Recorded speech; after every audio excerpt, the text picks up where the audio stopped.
Hello, everyone. To start tonight, please put your hands together and welcome Fran Houston, who has a welcome for us here tonight.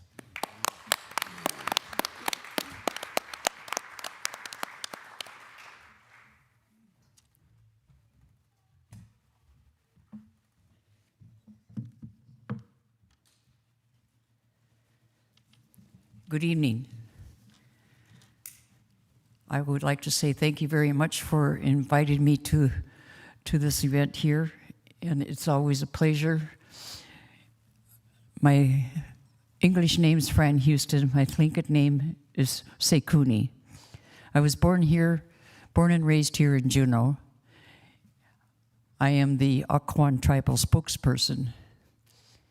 Raven Moiety, Cleanady, Dog Salmon, from the Yuktahit, child of Chukanady. I just have a few things I wanted to say regarding the roadless rule, that I wanted to share something with all of you, so bear with me. Protect our lands in Berners Bay. This is one of them. Would like to share this with all of you. Indigenous communities would like to oppose development projects that threaten our way of life, sacred sites, ancestral lands. These areas are not natural. They are vibrant and cultural and spiritual. It's our heritage. Protecting them, it's our culture and our way of life. This is our identity. Tribal and activists have joined forces to combat and stand against the mining of our trees and our cutting of our trees. This struggle has been going on for decades. This is spiritual to us, and we have the responsibility to honor our ancestors. We have a role in protecting our areas, and everyone needs to listen to the indigenous voices. With that has been said, I would like to say that my grandmother, Bessie Visaya, my mother, Rosa Miller, they have tried to say what they needed to say, and what they were trying to do is protect Berners Bay, but nobody was really listening. So now it's my turn. So therefore, I hope that everybody's in agreement with me. I would say no mining, no logging, or destroying rivers where the salmon run, plus disturbing our burial sites. The list goes on. Because with all this, it means roads in Berners Bay. This is the last beautiful place that we have. And I know there's a lot of people that do love going up into Berners Bay. And I can see why. Because living here all my life, I think the first time I went up there was probably in the late 80s. And I thought that it was the most beautiful place I have ever seen. I would like to say thank you very much for your kind attention. So this is coming from here. And I'll do what it takes. I know at one time I said if I have to sit right smack in the middle of it, all that's going on in Berners Bay, that's exactly what I want to do. That's how much it means to us. And I could say more, but I'm not going to take up much more time because I know there's a lot of other people that would like to speak. So good chief for allowing me to speak. Thank you.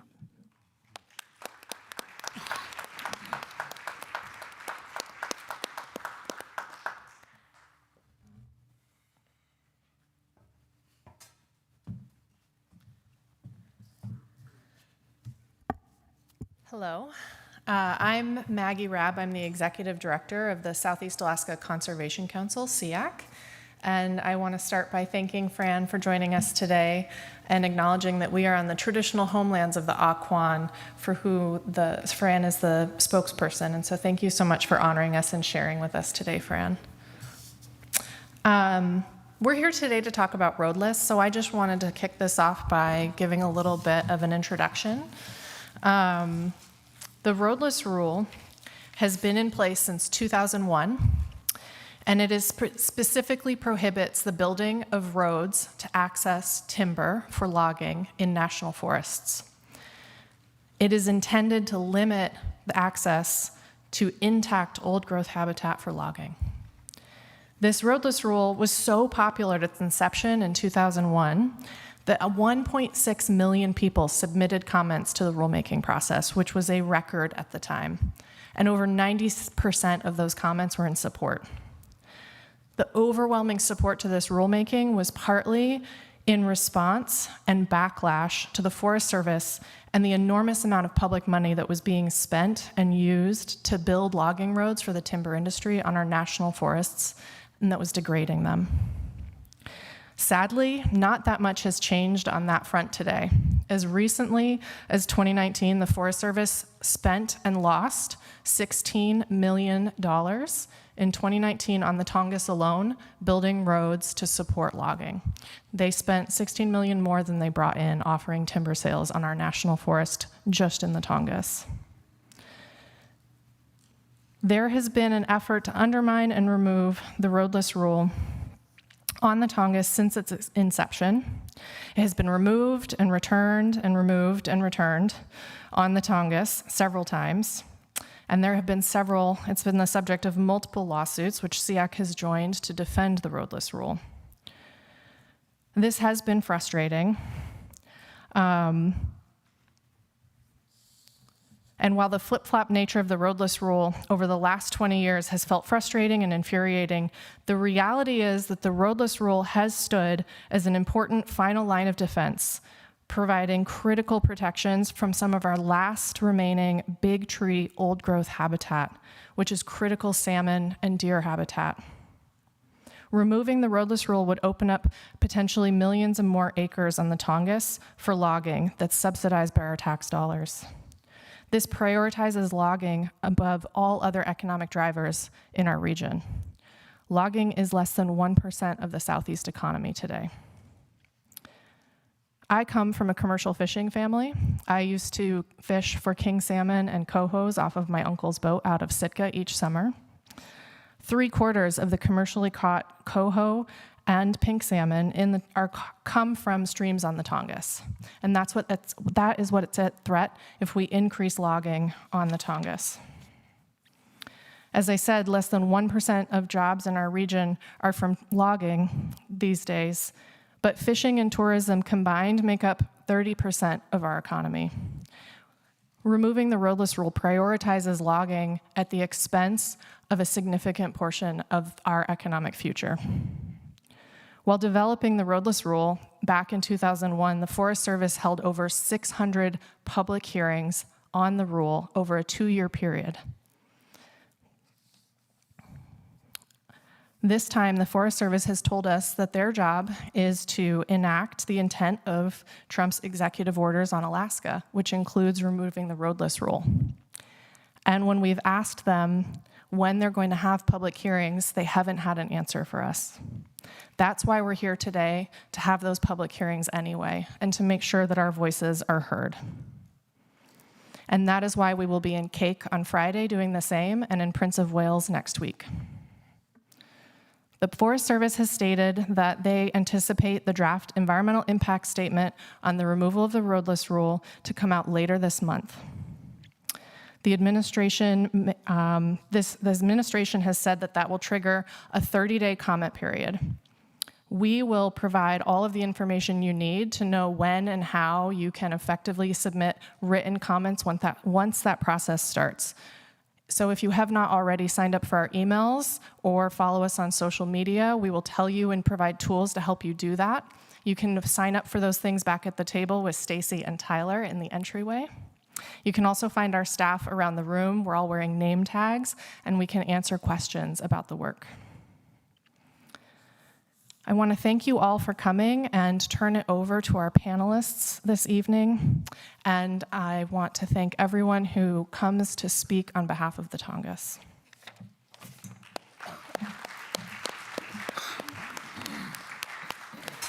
Keep it going for Maggie, everybody. Thank you so much, Maggie, for all of your leadership with SEAC. We couldn't do it without you. Hi, everyone. My name is Connor Lindrum, I will be your moderator this evening. And it is my profound honor to be able to introduce our panelists this evening. Before I do so, I want to also give some guidelines for people who come up to give their testimony at our big, beautiful red microphone here in a few minutes. When you come up, you'll have 2 minutes, and I'll be here to be like, if you're taking a little bit too long, because I know everyone just has a lot to say about the roadless rule and the Tongass. I grew up here. I know how it feels.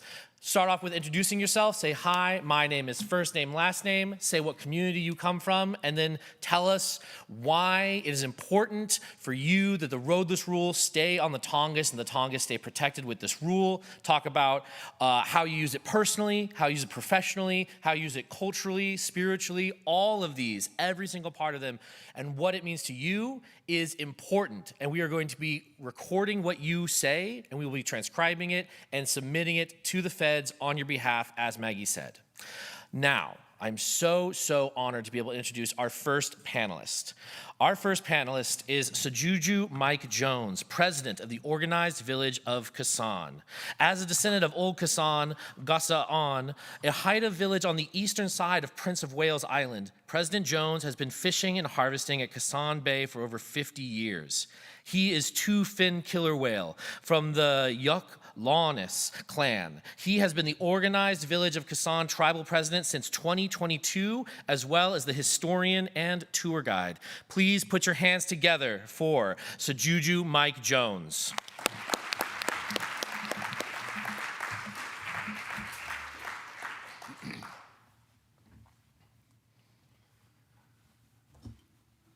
Nangis Lana Saju Hinadikian. My Haida name is Sajuju. My English name is Mike Jones. I've been in Kassan Bay my entire life. I want to tell you a little bit about Kassan and a little bit of the Haida history, our antiquity in the area. It's known that the Haida settled on Kiskwai, Prince of Wales Island. Kiskwai is Old Island. That's what it was before it was called Prince of Wales, which was, it's actually named after a boat that was named after the position Prince of Wales. No Prince of Wales has ever set foot on that island. So I will continue to call it Kiskwai. It's kind of a new thing, but we need to start calling it our original names and put Prince of Wales in parentheses. Thank you. So as I was saying, it's known that the Haida, we settled on Kiskwai, POW, at the time of the flood. Our history goes back actually 2 ice ages, tens of thousands of years. You guys know what a fishing weir is?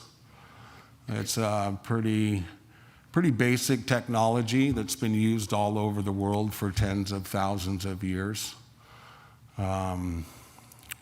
Anybody that's hungry is going to figure out that if you stack the rocks up in a certain way, it's going to make the fish easier to get. The oldest one in the entire world was discovered off the coast of Haida Gwaii. They're dating that back 13,800 years.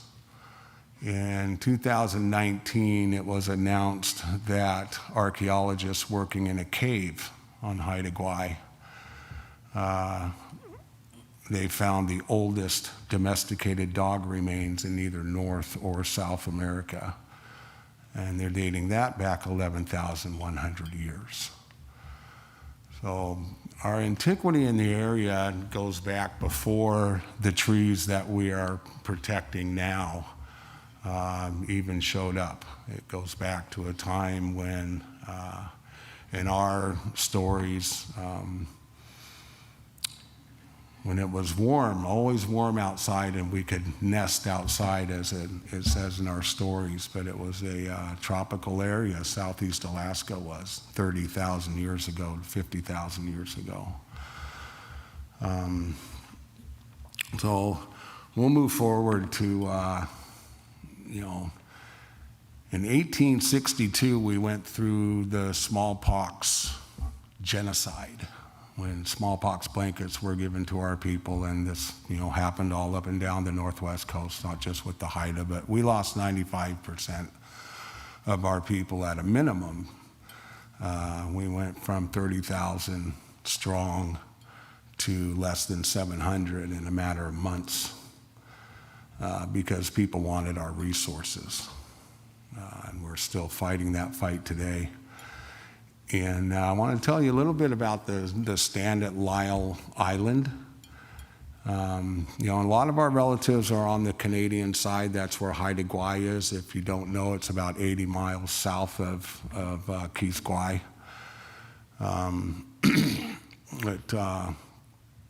In 1985, there was clear-cut logging was going unregulated. And the Haida were watching these, and I grew up going up and down the Inside Passage from Seattle to Ketchikan and then over to Kasan, and I remember, it's back as the age of 5 in the early 70s,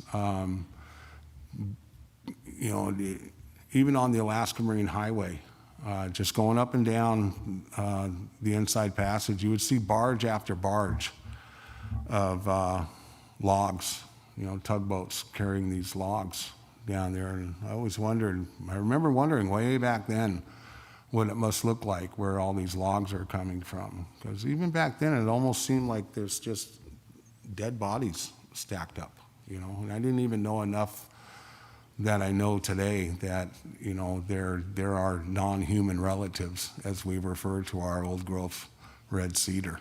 Every one of them has a spirit, and now science is telling us that they communicate through pheromones and things. So I think there's something to that. Anyway, back to the stand at Lyle Island. It was, the Haida decided after about 10 years of litigation and, court hearings and trying to do things that way, they took a stand, and that's why it's called the Stand at Lyle Island. You can look this up on YouTube, and you can watch very intense standoffs between the Haida and the loggers. And the Canadian Mounted Police were eventually called in. This is all on YouTube. Great documentaries. The BBC gave a lot of attention to this, especially after the Canadian Mounted Police showed up.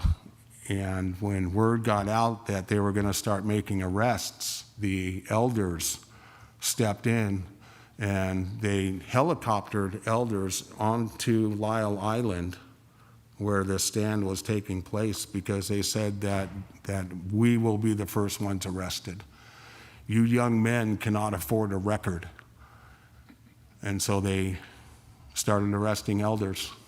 Ethel Jones was the first elder arrested, and they have a chronological order of every single elder that was arrested on that day and escorted off of the logging road. They didn't take them to jail. They cited them and let them go. But, the Haida are also loggers. And we want fishing conservation, and the Haida have been fishermen forever. So we got to kind of walk through that. In fact, there was, one of the Canadian Mounted Police was a Haida, and he had to escort his auntie off of the road. So I mentioned this in the Stand at Lyle Island because we know what has been done, and what can be done. That stand at Lyle Island led to the Haida being the first indigenous culture in the entire world to have equal say in what goes on in our land. And just about a year ago, they achieved Haida title. So Haida Gwaii is now like a country inside of a country. We own Haida Gwaii today. So we know what can be done when we stand together. Now, I also want to mention that at this stand at Lyle Island is when environmental groups started getting on board. Groups like SEAC, Earth Justice. I, as a tribal president, we're limited in certain areas, and when we can work with environmental groups like this, and that's, they really got on board with the Haida because these images of elders being escorted off the logging road went international and got a lot of support from the environmental groups. And once you start getting this kind of publicity, because most of it goes on out of sight, out of mind, so we need gatherings like this. And I'm so grateful to everybody, that all you guys that take the time to come out here and hear some of this. But because so much of it goes on out of sight and it's out of mind, and we don't think about it until we see these huge logging trucks rumbling down the road with 600-700-year-old cedar trees. So I don't know. I don't want to keep going, but okay. Yeah. Okay. Please, a round of applause for Sajuju Mike Jones, president of the Organized Village of Kassan. Our next panelist this evening is, 1 second, hold on. Our next panelist this evening is Jamali, who is going to be Jamali Martel, who is from Artemis Ambassador. She is from the National Wildlife Foundation. She grew up in Colorado and has spent the last 14 years enjoying the wildlife and wild places of Alaska. She lives in Juneau with her husband, Charlie, and a golden retriever, Olive. She has a deep love and fondness of the Mendenhall Wetlands State Game Refuge, where she hunts waterfowl, bird watches, stewards land trusts properly, and explores the ever-changing tidelands. She enjoys moose hunting in the interior, fly fishing for steelhead, dolly varden trout, and salmon, hunting black bear and Sitka black-tailed deer throughout the Tongass National Forest, and spending summers on the saltwater fishing and whale watching. Please put your hands together for Jamali Martel, Artemis Ambassador of the National Wildlife Foundation.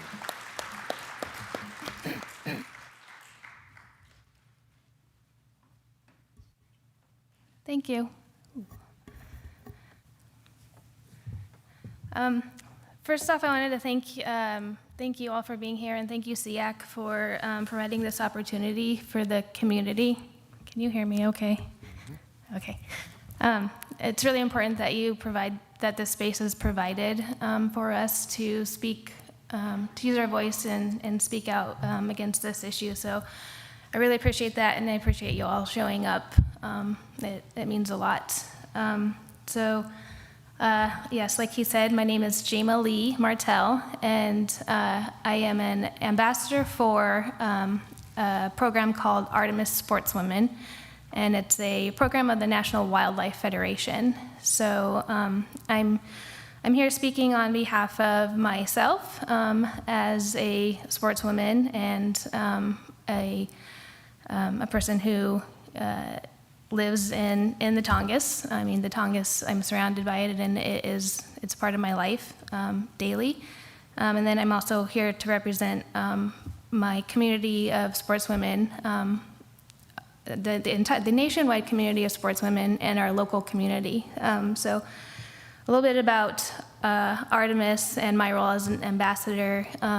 We strive to create communities of sportswomen, and those include hunters and anglers and conservationists. So it's a national program, but locally we build local communities, and as an ambassador, I help facilitate events that provide opportunities for women to build skills in hunting and fishing and help them grow anywhere they are at and in their journey, and creating space for women in the outdoors to learn together and encourage one another and support one another.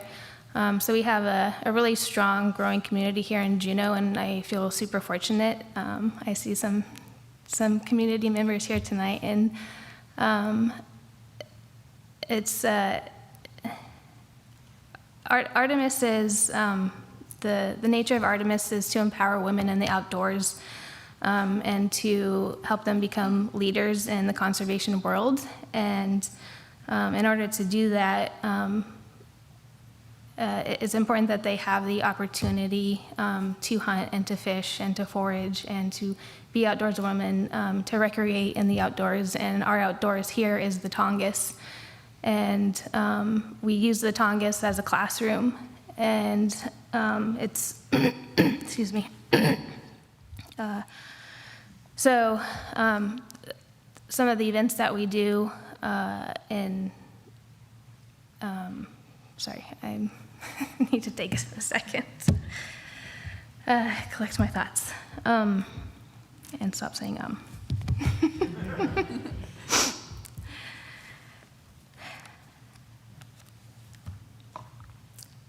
So let me get back to the Tongass and why it's important, and why keeping the roadless rule is important to myself and to the community of sportswomen that I represent.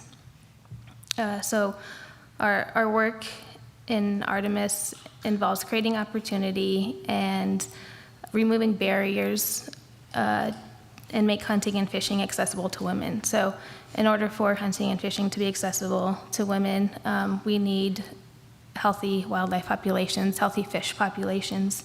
We need healthy and intact habitat for all the species that we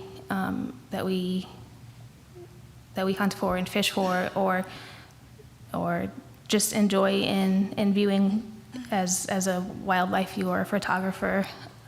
We need intact ecosystems, and we need clean water, and without those, we don't have the opportunity to have these experiences, and we need to have that accessibility to public lands to be able to harvest animals, and with having the roadless rule helps protect those things. On a personal note, I grew up in Colorado, and I did not grow up hunting and fishing. I came into it as an adult, and when my husband and I moved to Juneau, it's been 15 years now, it'll be this year, we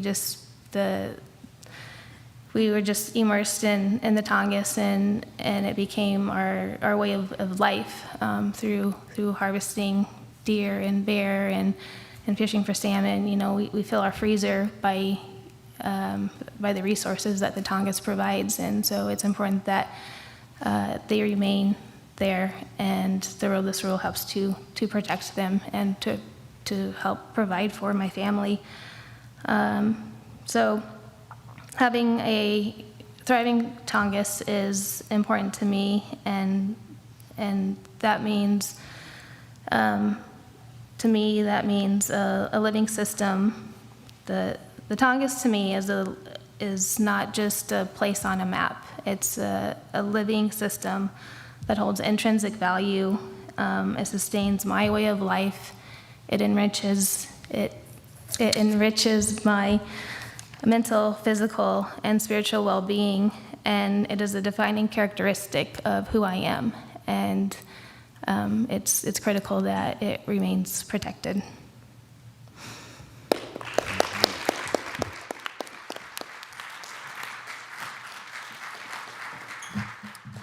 Thank you so much. We're really lucky to have a representative from the Artemis program here, because our relationship with the wildlife is so much also this relationship of honoring those animals which become a part of us. And so thank you so much. Our next speaker this evening is Nicole Weston. Nicole just won Juno's Best of in the photographer category.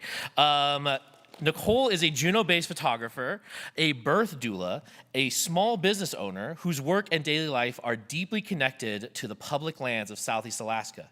She is the owner of Nicole Weston Photography, where much of her work takes place on public lands within the Tongass National Forest and draws visitors from around the world. She is raising her children in a lifestyle centered around subsistence, including fishing, foraging, and time spent outdoors, and brings that lived experience into both her work and advocacy. Please put your hands together for Nicole Weston.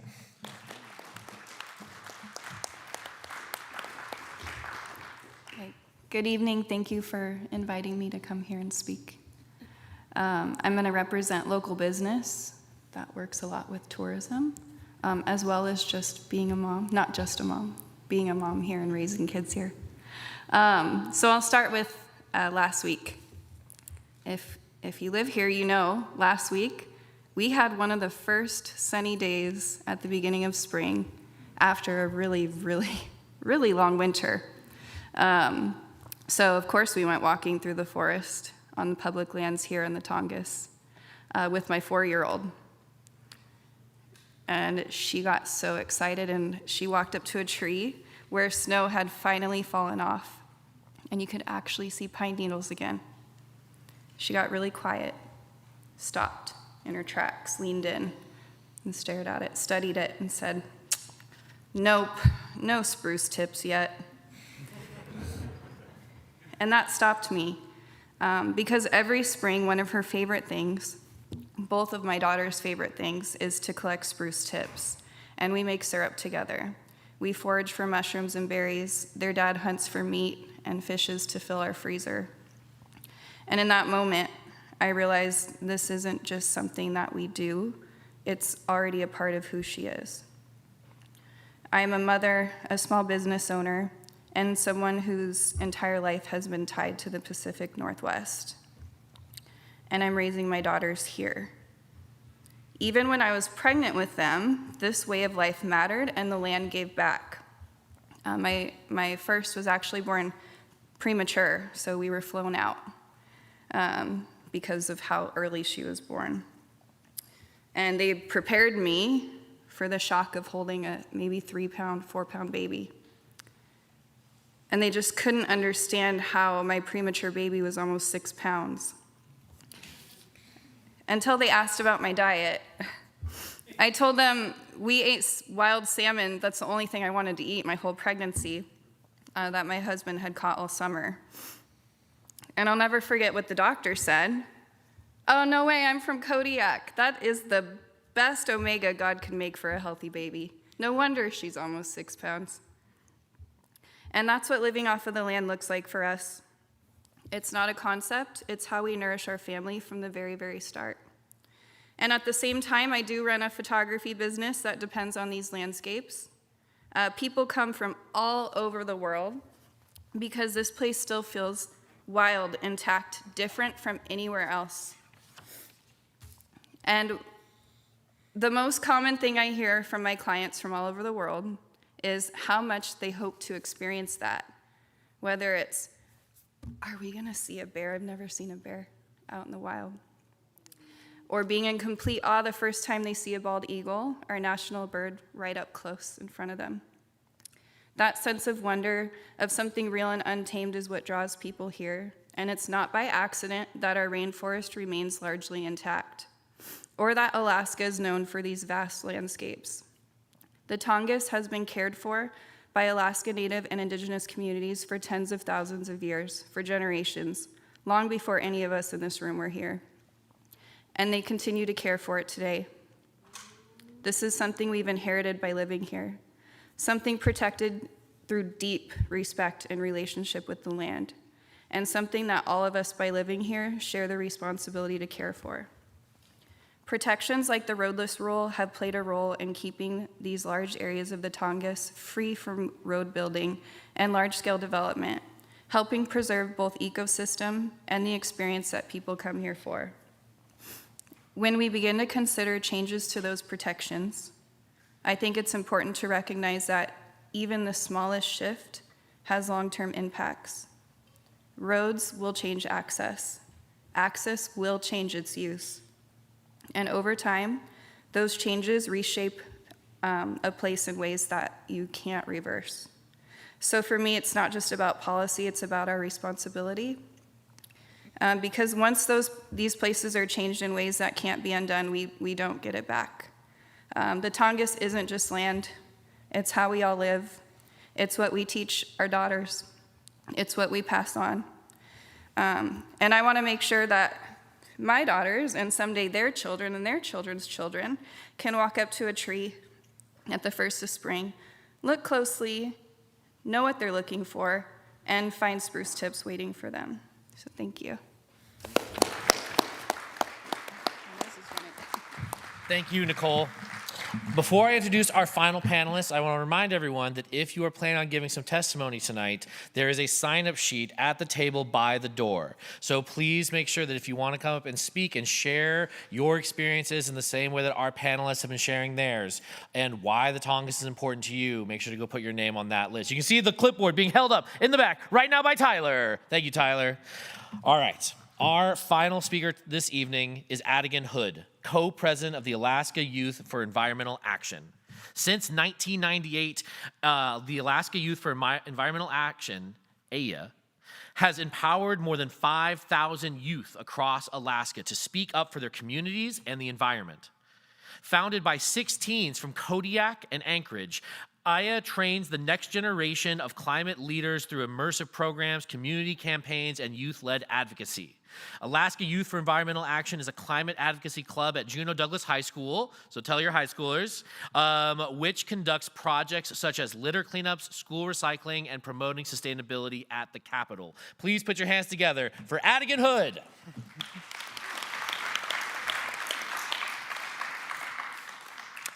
Hey everyone, my name is Adigan, and I'm here today to share with you what roadless areas mean to me and my generation. I have lived my whole life in the roadless Tongass National Forest. It's shaped my life experiences and become a very proud part of my identity as someone born and raised in Alaska.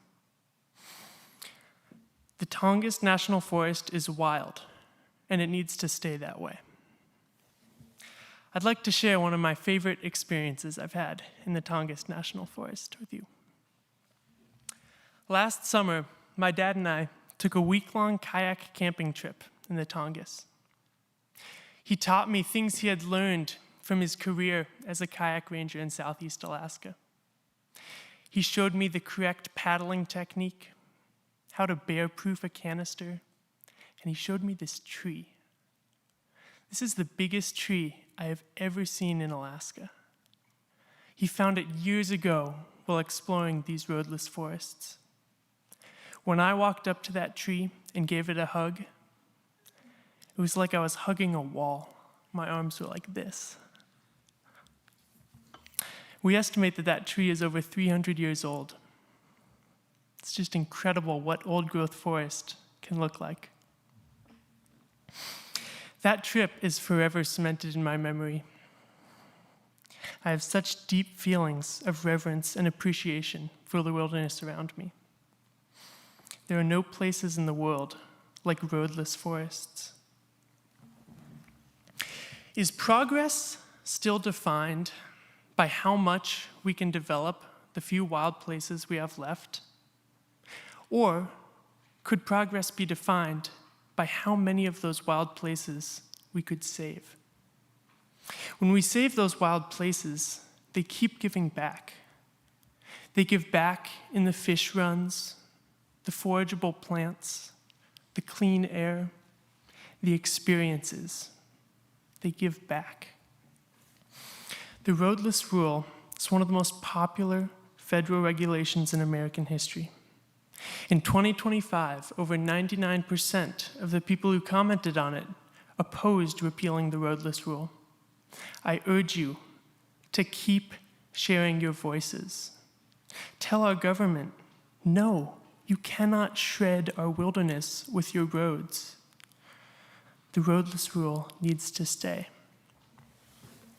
I've been asking myself a lot recently, what do roadless areas mean for my generation? It's hope. When we pull out our phones and look at the news, it seems like the world's about to end. There's war, economic disasters, and resources are drying up. But then we can take a deep breath and we can step outside. We can look at the trees swaying in the wind. We can listen to the birds singing. And we can smell the moss under our feet. These things give me hope. Give us hope. There are good things in the world. There are places undamaged by humanity.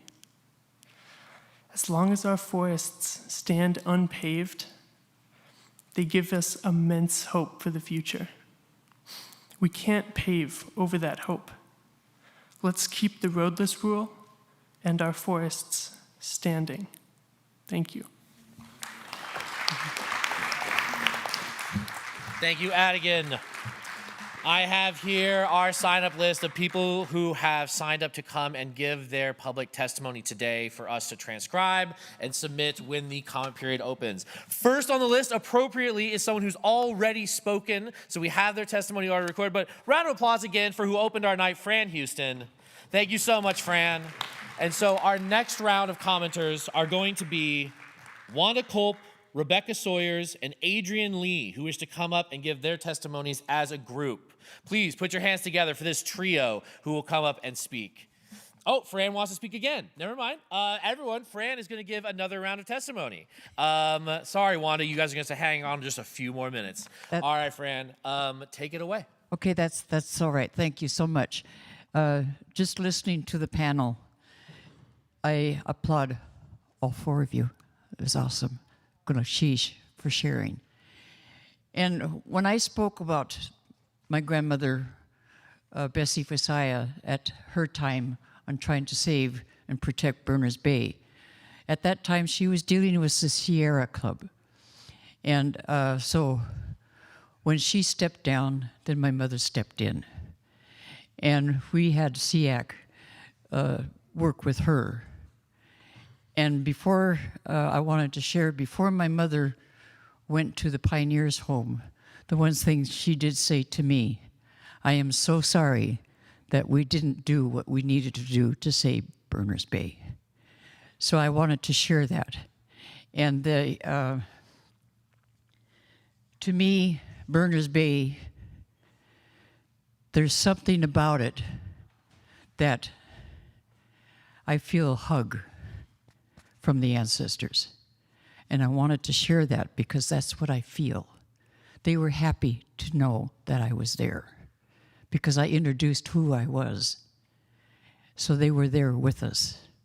So kunachish. Kunachish, Fran.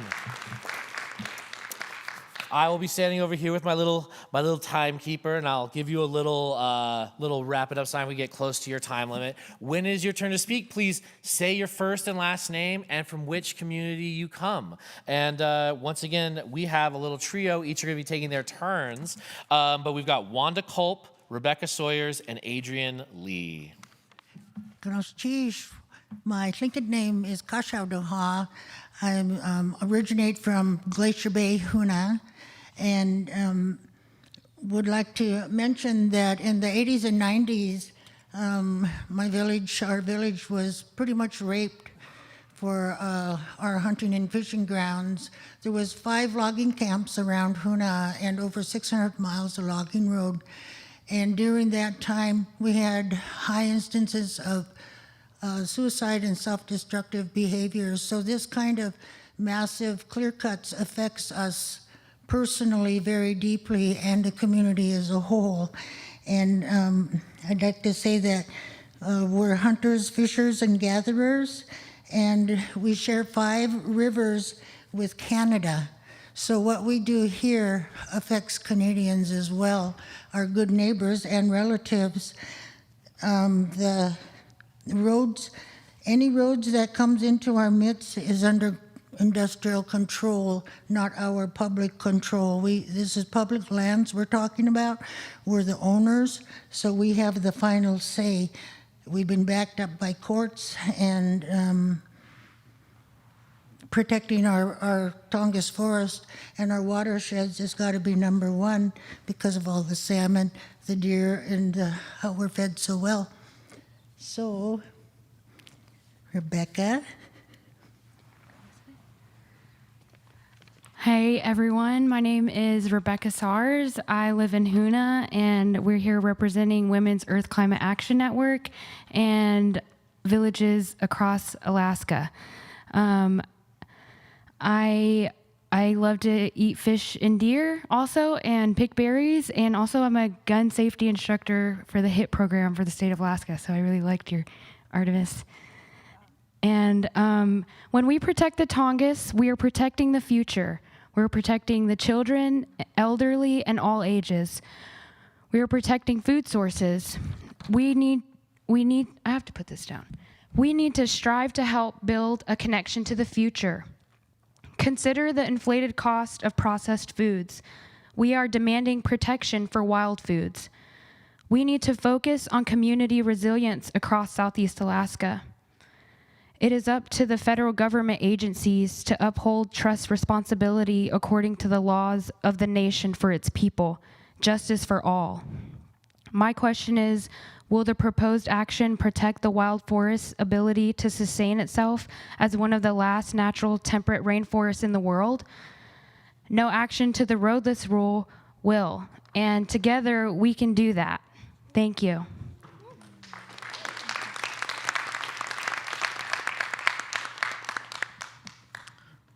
Hello, good evening. Thank you. I would like to lead off with thanking SEAC and the other organizations that helped coordinate to help get our voices heard.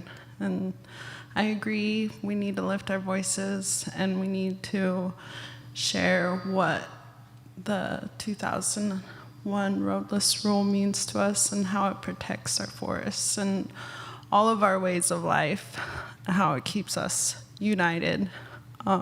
United States, woo! But yeah, the biggest importance to me in the Tongass National Forest is this isn't for us. What are we leaving for our next generations? I'm a delegate for We Can.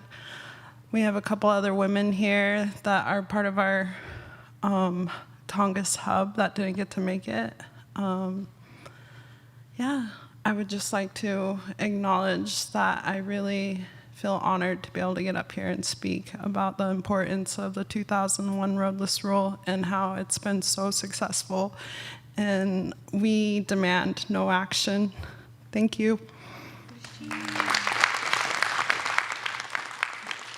Thank you so much for our delegates from We Can. Next up, please put your hands together for Sophia Lovato. Sophia Lovato, please come on up. Say your first and last name and where you're from, and you have 2 minutes. Thank you.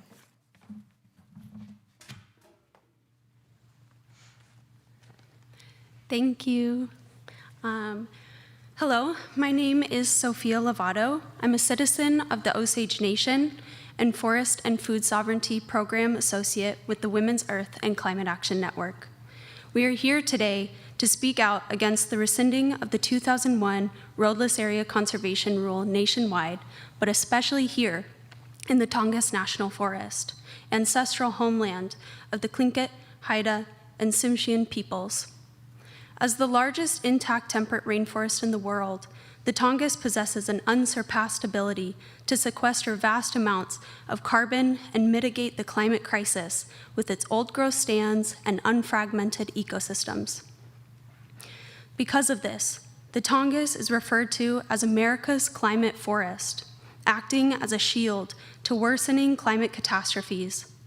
In times of escalating climate-fueled weather disasters, such as floods, heat waves, extreme coastal storms, and more, we must protect our first line of defense, our forests, now more than ever. The Tongass provides critical climate protection as it holds 20% of the carbon stored across all U.S. national forests, preventing it from being released into the atmosphere. Rescinding the roadless rule would be a failure of this administration in protecting public well-being and biodiversity. Roadless areas sustain diverse plant and animal species, including wild salmon, that indigenous communities and people globally rely on. Roadless areas in the Tongass also contain essential watersheds for ecological integrity and provide clean drinking water for many Southeast Alaskan communities. If roadless is rescinded, all life in the Tongass is threatened, and the global climate is put at risk. This land cannot be used as a bargaining chip between corporations and governments to fill their pockets and leave the people with the wreckage. In 2001, we worked hard to make our voices heard, with the roadless rule receiving 1.6 million public comments, and 95% of those being in favor of its adoption. Once again, we stand with the indigenous women of the Tongass and people across the country to show support for the roadless rule and the protections it provides for forests nationwide.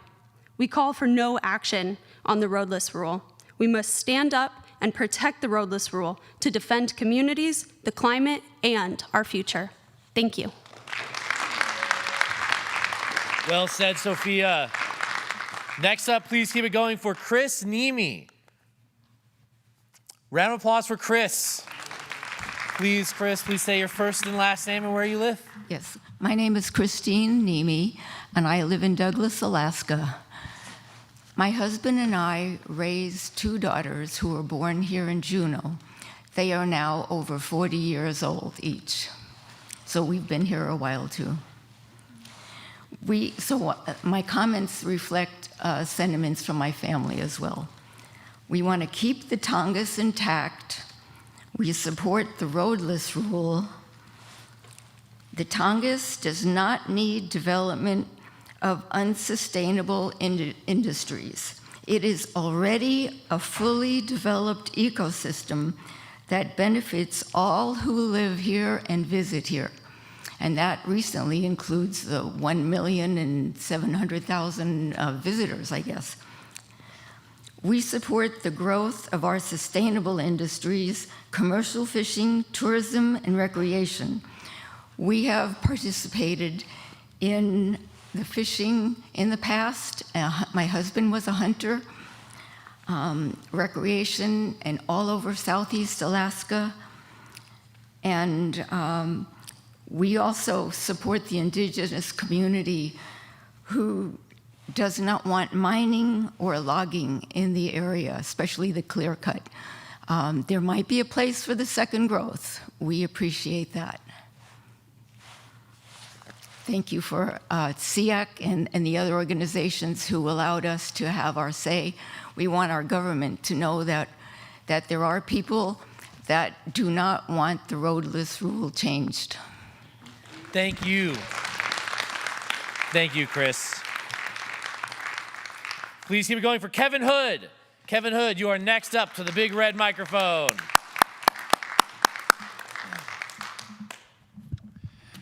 Thank you, everybody. Yeah, my name is Kevin Hood, and I'm from Douglas, Alaska. And originally, I grew up in California, and one of my earliest memories, this is in the LA area, is not being allowed outside because the smog was so bad. And when we did go out, it burned our eyes, it actually burned our lungs. We actually had school days that were canceled because smog was so bad. Then another early memory I have from my time in California is my folks taking my brother and I into roadless areas up in the Sierra Nevadas where we backpacked and camped and just had amazing times with family and friends. And that impacted me to such a great degree that I later became a wilderness ranger with the Forest Service, and I spent a great many years working in the Forest Service and wilderness. And in doing that, I learned a lot about roadless areas because wilderness is one of the potential outcomes when you have areas that don't have roads. You can hopefully, in a lot of cases, get it designated as wilderness. And when I was reading up on roadless areas and what other places that, we were trying to protect and decide, are they going to be roaded or are they going to be conserved? I read a book called A Road Runs Through It, based off A River Runs Through It. And in that book, there was a note that in the lower 48, you cannot be more than 20 miles from a road. And there was an actual citation for that. It was a GIS company, and I actually wrote them an email. I said, is that true? And what was crazy is they actually wrote me back, and they said, well, actually, it's not true. You can't be more than 18 miles from a road. We just rounded it to 20, because they had been contracted by Toyota to find the least roaded areas in the lower 48. So they did a map with all their GIS technology, and they found that you can't be more than 18 miles from a road. And that's where they're going to go do their Toyota commercials of cars flying off the dirt roads and all that. But my point is, it just makes no sense there's a reason roadless areas are roadless. Economically, it makes zero sense to put a road there. The single most expensive thing you can do in a forest is build a road. And that's why a lot of these areas are not roaded. It's just uneconomical. Others have spoken about the ecological values and the cultural values and spiritual values, and those are all true too. And I just want our government to listen to the people and hear that these areas, for a myriad of reasons, need to remain roadless. Thank you. Thank you. Keep it going for Kevin. Thank you, Kevin. Next up is Max Horowitz. Max Horowitz. We've got a big red microphone waiting for you, Max. Max had to go home. That's all right. I'm sure Max will come out when the comment period finally opens. Please, Barrett Weston. Barrett Weston. Coming in from the back, Barrett Weston. Barrett, please say your name and where you live, and you've got 2 minutes, sir. Thank you. Hello, everyone. Thank you for coming out tonight. My mind's been racing with this. The Tongass it encompasses everything that I value the most. And, living here in a short time, only, the last decade, I grew up in Washington State, in Western Washington, and I had the privilege of sharing the area that I grew up in with the tribes of Washington, from the Nisqually, the Yakima people. The Duwamish River was my backyard. I grew up with a strong heritage of fishing and subsistence lifestyle that I learned from my father, that he learned from his father. And so I'm going to try to rein it in here, so bear with me. But my firsthand experience here in the Tongass has been in the last decade in the forests and on the water. I've been able to witness the depth of the roads that already exist. And so the roads that the salmon have, the roads that the bears and the deer and the moose and all the different small mammals and birds have that exist here through tracks, through continuous, coherent tracks of old growth forest. And that's at the root of why we want to preserve this 9 million acres that's protected by the roadless rule. And so at the deepest level, the wildlife that we value, whether it's from harvesting or witnessing just to watch,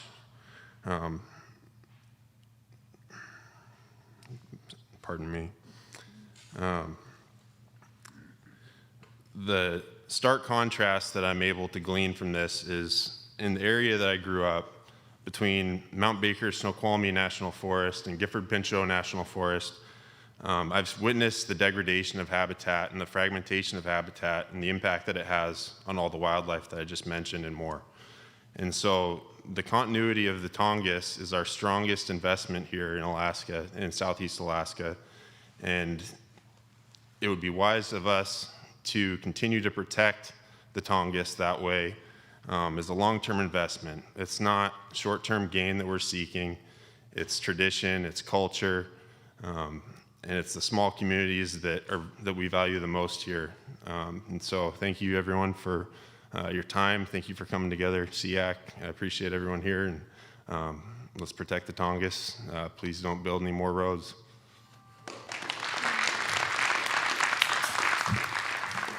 Well said. Thank you so much. Next up, we've got Logan Berner. Logan Berner, are you in the room? There we go. We got Logan right over here. Round of applause, everybody.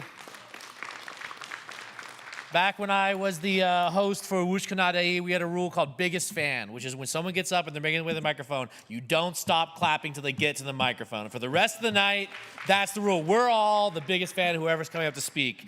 All right, please say your name, where you live, and you've got 2 minutes, sir. Wonderful. Well, thank you so much. My name is Logan Berner, and I'm from Juneau. I was born and raised in Southeast Alaska and feel very fortunate to have grown up as a wild, free child running through our planet's largest, most intact temperate rainforest. And perhaps that is what led me to now be the professor of forest ecology at the University of Alaska Southeast. And I say that just as a representation of background and not as a representation that I represent the University of Alaska system by any means. But inventory roadless areas are crucial for, safeguarding some of the most ecologically intact forests, not only in the Tongass National Forest, but really around the country. You know, these intact forests support salmon populations that sustain our communities, our cultures, our commercial fisheries. These intact forests support wildlife populations that feed our families and draw visitors from around the world. You know, visitors don't come to Southeast Alaska to see clear cuts or roads. They come to experience the wilderness, the mystique of the wild. It draws people by the millions to Southeast Alaska every year. You know, at this point in time, our national forest system is already burdened by over 370,000 miles of roads, according to the US Forest Service. And at this point in time also, there's over $8 billion of deferred road maintenance that the Forest Service has to contend with. At this point in time, we don't need more roads. We have more than enough. In total, roadless area protection helps to safeguard intact forest ecosystems that support the health and well-being of communities, not only across Southeast Alaska, but also across our country at large. Thank you all for being here tonight. Thank you so much, Professor.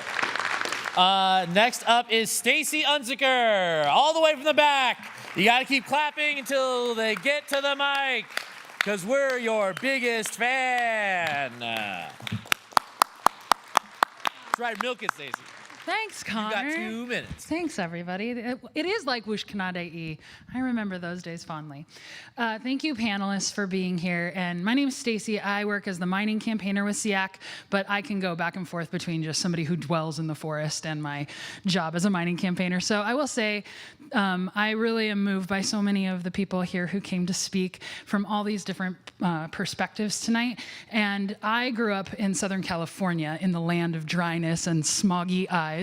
And when I first came up here, it was to guide with Gastineau guiding, and I got to learn about the Tongass and fall in love with it. And from coming from such parched landscape where you have to pay to just park on the side of the road, if you're there for more than 20 minutes, that's a pass that you have to pay for every year.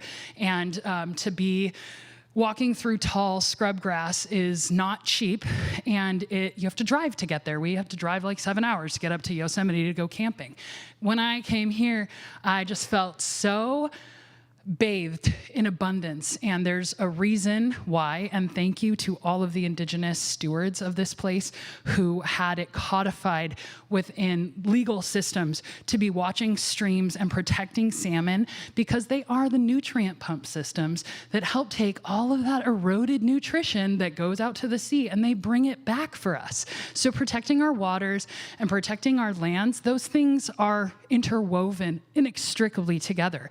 And this is is the largest temperate rainforest that we have left on our planet. It's our lungs, and that's feeding the algae in the sea. Those are our lungs. This is our air, and we can't live if it's not alive. It's not, the most biodiverse place because we're quite a far distance from the equator, but we have the most biomass on this planet, and you can't walk a square inch without running into 700 species of moss.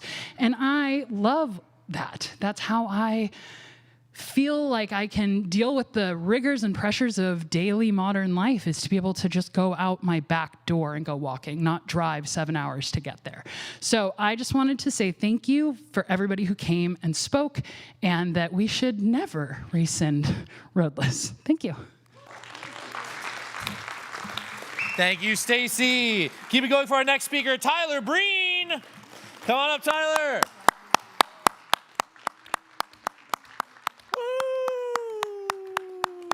So Juju gets it.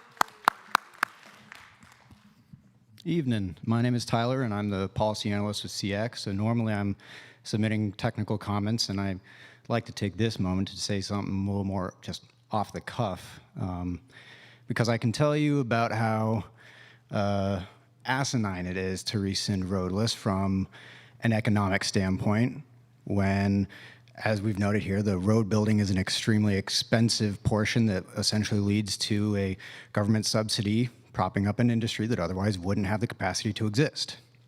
I can tell you that the executive orders stating that we need it to avoid forest fires, well, ecologically, it's not as applicable here, and 90% of forest fires occur within a mile of a road because that's how people get out there where accidents happen, where they start them.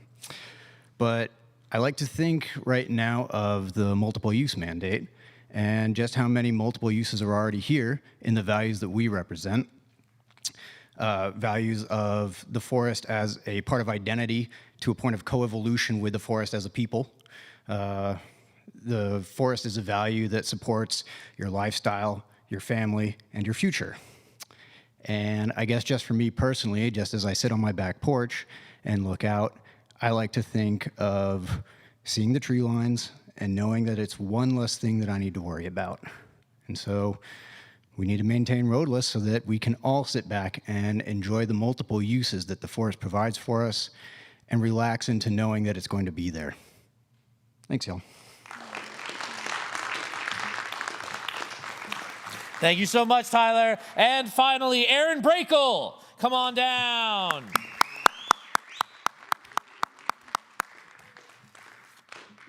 Ganesh Chish, thank you to the organizers. Thank you, the Ak Kwan. My name is Aaron Brakel. I work for SEAC. I grew up here in Juneau, in the neighborhood, and I'm very thankful for the roadless rule, and I urge no action on the roadless rule here in Alaska, no action on the roadless rule nationwide. The roadless rule was generated by people understanding the impacts of roads on the long-term future here in Southeast Alaska. People here thought about it, and that idea went nationwide. Protecting the roads, the area, roads do the longest term commitment of the natural landscape on a human time scale. So you build roads, and we're not gonna get those areas back in the way that they were before. And so it's a kind of a permanent commitment. One of the ways the Forest Service back in the day, when it was just a giant timber beast, operated is they wanted to go in and pre-road all these areas, right? Berners Bay. They were going to go in and just put roads into Berners Bay, and then later on they were going to have timber sales, right? The Forest Service, the federal government spent, Taxpayers for Common Sense said they spent $1.7 billion on the Tongass. About 1.4 of that was outlay, and it was primarily for roading, building roads. It is not economical to log in Southeast Alaska unless they build the roads. So, of course, areas of intact habitat are vital. Unfragmented wild places exist in very, very, very few places around the world. And we're so fortunate to have not only unfragmented wild places, but actually an island landscape. And also so much at risk because of that same thing. Because log transfer facilities can happen right on all kinds of different shores.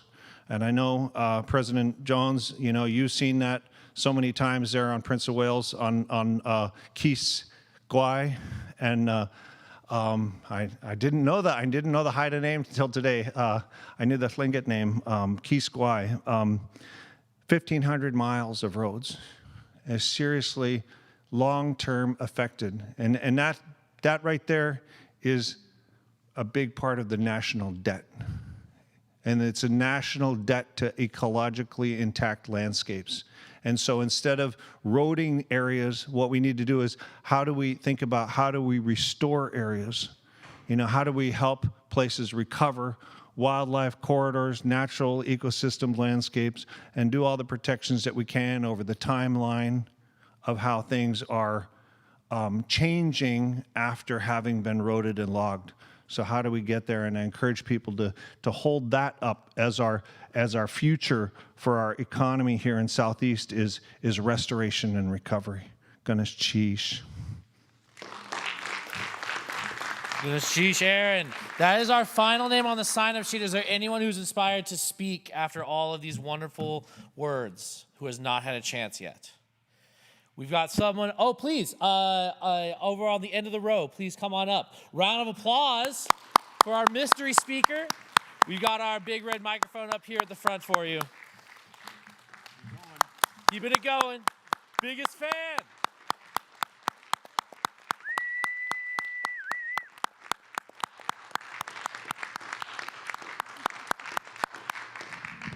Hi, Carol Bookless. I live in Douglas. And until this year, the past few years, I've been teaching kindergartners and first graders. So I'm going to talk to you like I would to a kindergartner, first grader.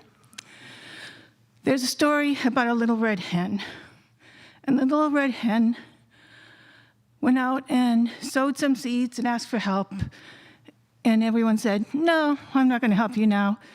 I got too much other stuff to do. And then the seeds grew. And the little red hen asked, can you help me harvest? And they said, no, we got other stuff to do. We got other stuff to do. And then the little red hen took the seeds and made flour and asked for help. And they said, no, we're not going to help you. And then finally, the little red hen had bread. And everyone said, well, we like bread. We want some of that bread. And it kind of reminds me of what's happening here. There are people out there who want to build roads so that they can harvest timber. Did they plant the timber? No. Did they keep the timber growing and make it healthy? No. But they want to take it. They'll be glad to take it. So this is kind of like the story I would tell, my kindergartners. If you want to benefit, you have to be taking care of everything. And building the roads is not helping to take care of it. They're not building roads so that they can make the forest healthier. They're building roads because they want to make money off the trees. That's not okay. We need to take care of the forests. That's what you need to do. That's the only people who've been really have a right to take the forests are those people who have been taking care of it for tens of thousands of years. That's it. Anyone else who wants to come speak, please come up and form a line behind the mic so we can make sure that we've got everyone lined up. And after you speak, if you didn't sign up, please stop by the table at the back of the room to sign down your information so that when we go through, we transcribe everything, we have your name spelled correctly. And please, thank you so much. Introduce yourself, and you have 2 minutes. Hi, I'm Nancy Spear, and I have been in Juneau since 1986. I raised my kids here and have been fishing both commercially and personally since then. I had a small charter business here, bringing tourists to appreciate Alaskans' beauty of our forest and the animal habitat. We've learned the hard way what unchecked logging and mining does to our land. I just had dinner with 2 20-year-olds that grew up here in Juneau. And they now have a skiing guiding business. They're skiing Mount Juneau, or skiing Mount Jumbo, if you can believe that. And So they're contributing to Juneau's economy. They're showing Colorado skiers the back country here, untouched by logging and mining, and the best snow in the country. The best part of having these independent travel businesses is seeing how it changes people and how it changes their friends and their families from vacationers to fierce defenders of the wilderness. I urge you to keep the Tongass wild and free and available to those who love the wilderness and those who can be inspired to love the wilderness. People come to see Alaska because we have clean air, clean water, and roadless land. Do not allow greed and nearsighted people to push roads into the Tongass. Thank you. We've got another speaker lined up. Please come introduce yourself and tell us where you live. Hello. Thank you. My name is Raven, and I'll sign your little thing later. I did not plan on speaking today, but I am inspired. I was kind of surprised that I didn't hear anyone else complain about how bad the forest is after it's been logged. Has anybody else had to hike in second growth forest around Southeast? Yeah. Okay, that's what I was thinking. So I guide here in the summertime, but I am originally from Juneau, and it is night and day. You can recognize second growth forest from a mile away on a boat, and when you get there, it's terrible. The people that I take out, I've never seen a group of people so frazzled and miserable as when you have been bushwhacking through second growth forest, even 30, 40 years later, and then, after you've dragged them through a quarter mile of this over 3 hours, and then you find a logging road, they're like, sweet relief. No, that's why we have this problem. So yeah, I am definitely for a roadless rule to stay in place. As magical as our old growth forest is around here is exactly how terrible it is after it's been logged. And I don't know how long it takes to recover from that, but it's far beyond our generational time. Also, to kind of piggyback off what a couple of previous speakers have spoken about the economic impact, just as of 2 minutes ago, doing a quick Google search, are we actually down $1.7 billion after 40 years of logging? That's the debt because of this? Like, I would love to be fact-checked on that because that's insane. There is seemingly no economic benefit. So if the question is either protect a beautiful and natural resource for generations to come, or actually lose billions of dollars, like that's insane. But that's all, thank you. Thank you so much. And we've got another speaker. Hi, I also didn't plan on speaking today, but I'm really inspired by everything I've heard, and I wanted to share my piece. My name is Lindsay McCullough, and I originally grew up in Washington State and have family that still lives there, as well as in Oregon and British Columbia.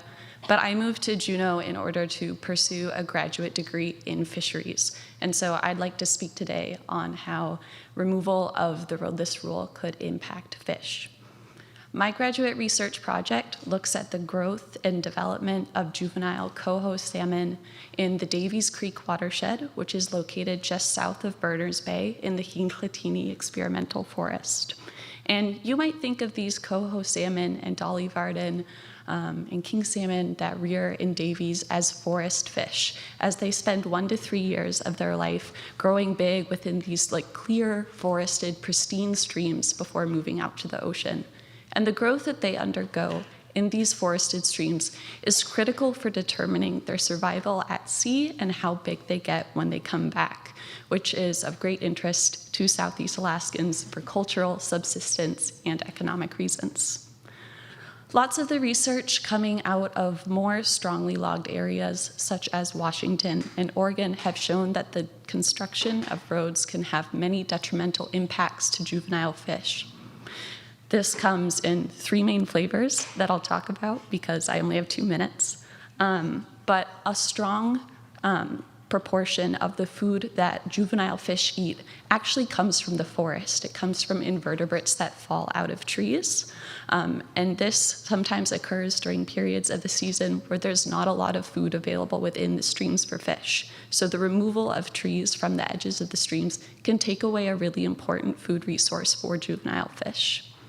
The removal of trees from the edge of streams also can lead to increased temperatures, which is really detrimental to juveniles, and also can destabilize banks, which leads to more suspended sediments in the water, which can cause respirative stress for fish through clogging their gills, and also can smother eggs that are within the riverbed.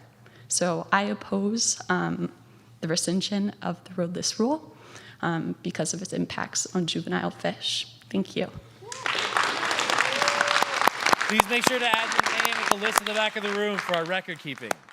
Oh, who's this? The executive director of SEAC. Hello, Maggie. I'm back. I'm Maggie Rabb, and I live here on Douglas. And I want to thank again everyone for their deep, heartfelt words that I couldn't say better, and just add a couple of things that I haven't heard yet. One is that you don't need to remove the roadless rule to allow logging on the Tongass. It's already happening. And the removal of the roadless rule is not happening in a vacuum. The Forest Service just proposed an over 4,000 acre of old growth sale outside of Ketchikan, and they're working on one for over 3,000 acres on Prince of Wales near Staney Creek called Twin Mountain. And we know more is coming, and that's without removing the roadless rule, because the roadless rule does not apply to the entire forest. I've been at SEAC for 9 years, and I'm always amazed to talk to people, especially in this community and in northern Southeast, who don't realize logging is still actively happening in Southeast Alaska, because you don't see it when you walk around Juneau. But I viscerally remember the first time I delivered salmon in Hoona and being shocked and seeing the devastation that had happened there in the past. And that's still happening in communities like President Jones's community in, how do I say it? Keysquai. Keysquai, yeah. Thank you. And so I just wanted to emphasize that there are a lot of threats happening, and the logging is actively happening. We do not need to encourage more expensive logging in harder to get to places. In the few places that are still protected and intact, the best salmon habitat, as was just shared, is in the old growth that is big trees. Not all of the old growth is equal, and the roadless rule has been critical in protecting some of the best, strongest habitat, and we don't need to open more of that up to logging and use our taxpayer dollars to make that a possibility. We can still have small mill operators do limited logging without wholesale opening up millions of acres to more logging and taking out thousands and thousands of acres a year.